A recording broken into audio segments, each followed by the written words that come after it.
Anda tentu pernah melihat api unggun. Api itu indah, hangat, bahkan bisa jadi tempat kita bercerita bersama teman. Tapi coba perhatikan, selama ada kayu, api tetap menyala. Tambahkan kayu, maka apinya makin besar. Tapi kalau kayunya habis, api itu akan padam dengan sendirinya. Amsal 26 ayat 20 berkata, "Bila kayu habis, padamlah api. Bila pemfitnah tidak ada, redalah pertengkaran." Ayat ini bukan hanya bicara tentang api, tapi juga tentang pertengkaran dalam hidup kita. Konflik itu nyata. Pertengkaran bukan hanya ada di film drama, tapi sering muncul di sekitar kita. Di rumah, antara suami dengan istri, orang tua dengan anak, atau antar saudara.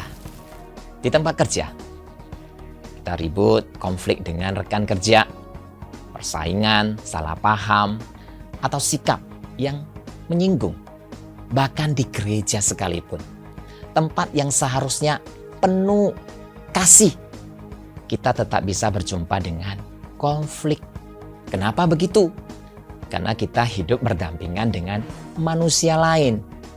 Dan itu berarti kita juga hidup berdampingan dengan konflik.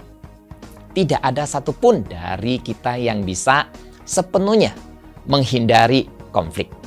Yang bisa kita lakukan adalah belajar bagaimana menyikapinya. Firman Tuhan memberi kunci sederhana. Seperti api padam kalau kayunya habis.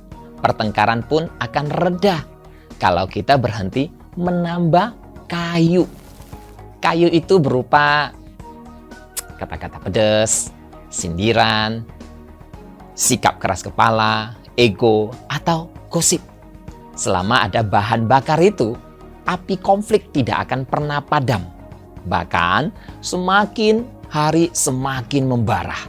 Pernahkah Anda melihat pertengkaran kecil yang sebenarnya bisa selesai dalam 5 menit, tapi malah berlarut-larut, berhari-hari? Itu karena ada yang terus menambah kayu. Tidak mau berhenti bicara, tidak mau saling mengalah, dan terus mengingat-ingat kesalahan. Tetapi firman Tuhan sedang mengingatkan kita, jangan beri bahan bakar pada pertengkaran. Kalau kita berhenti membalas, berhenti menyebarkan cerita, api itu akan padam dengan sendirinya. Saudara-saudari, hidup ini terlalu singkat untuk dihabiskan dalam konflik. Energi kita terlalu berharga untuk dibakar habis dalam api pertengkaran. Yesus berkata, "Berbahagialah orang yang membawa damai, karena mereka akan disebut anak-anak Allah." Itu artinya, kadang lebih bijak diam daripada membalas. Kadang mengalah lebih mulia daripada harus menang. Kadang doa jauh lebih kuat daripada gosip. Bayangkan, kalau di rumah, suami istri sama-sama menahan diri. Kalau di tempat kerja, kita lebih memilih memberi solusi daripada menambah drama. Kalau di pertemanan, kita tidak ikut menyebarkan gosip, tetapi justru mendoakan.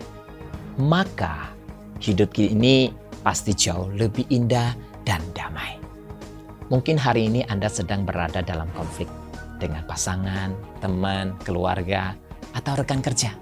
Ingatlah, tidak semua undangan pertengkaran harus kita layani. Kadang, cara terbaik untuk memenangkan pertengkaran adalah dengan menolak undangan tersebut. So, pilihlah untuk jadi orang yang memadamkan api, bukan yang menambah kayu.